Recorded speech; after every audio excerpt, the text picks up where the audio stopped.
Assalamualaikum warahmatullahi wabarakatuh.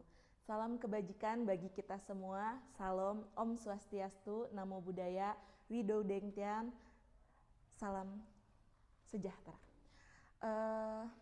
Halo semuanya, salam literasi. Perkenalkan, nama saya Karlin Kusmayanti, selaku pembimbing dari SDN Cinangka 3, Kecamatan Cilengkrang, Kabupaten Bandung. Hari ini saya akan menceritakan sebuah buku yang berjudul Kenakalan Anak Tupai, penerbit dari Serbajaya dan penyusun dari Ahmad Filian. Dikisahkan sebuah kerajaan Tupai sedang mengadakan pesta yang sangat meriah. Pesta tersebut diadakan karena atas kelahiran sang putra raja, Tompi adalah nama dari anak sang raja. Para pelayan diutus untuk menjadi pelayan yang menjaga Tompi dengan baik. Hingga suatu ketika, para pelayan dan Tompi bermain ke sebuah taman, menemukan banyak sekali pedagang yang berjualan buah-buahan yang banyak. Ada buah rambutan, durian, dan buah lainnya. Semua pedagang memberikan hasilnya kepada anak sang raja atau kepada pangeran. Memberikan rambutan, durian, dan para pelayan membantu mengupas.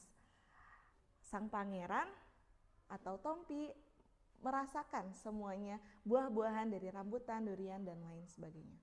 Hingga akhirnya ada satu pedagang yang berjalan hanya melewati sang pangeran dan pelayannya. Tompi terheran-heran mengapa pedagang tersebut tidak memberikan buahnya. Padahal saya itu atau anak raja, karena Tompi itu anak raja. Kenapa saya tidak diberikan buah? Ternyata itu buah kelapa. Kenapa pedagang tadi tidak memberikan buah kelapa kepada dirinya? Hingga akhirnya dengan nada marah dan membentak kepada pedagang, Tompi mengatakan, "Kenapa kamu tidak memberikan buah kelapa itu kepada saya? Saya kan anak raja, akan aku adukan kepada paduka raja." Tompi berkata seperti itu. Hingga akhirnya dengan kecewa marah, Tompi pulang ke istana, bertemu sang raja, mengadukan semua keluh kesahnya dan apa yang terjadi di taman itu. Sang raja mendengarkan dengan penuh kasih, hingga akhirnya sang raja menasehati Tompi. "Nak, tidak boleh seperti itu karena belum waktunya anaknya itu memakan buah kelapa." Tapi dengan kecewanya atas apa yang dikatakan sang ayah, Tompi pun pergi dari istana.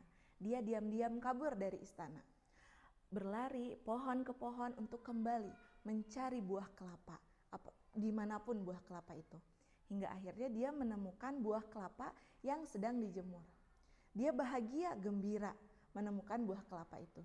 Dia mendekatinya, tapi celakanya dia, terperangkaplah dia oleh kurungan besi.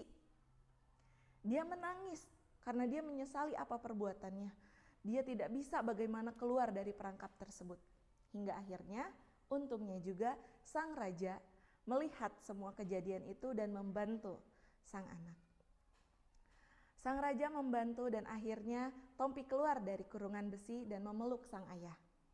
Dari situ Tompi menyesali apa yang dia perbuat dan tidak akan melakukan hal seperti itu lagi. Hikmah dari cerita yang saya ceritakan bahwa tidak boleh membantah apa yang dikatakan orang tua. Karena akan terjadi hal yang tidak diinginkan oleh kita. Itu saja, terima kasih. Wassalamualaikum warahmatullahi wabarakatuh.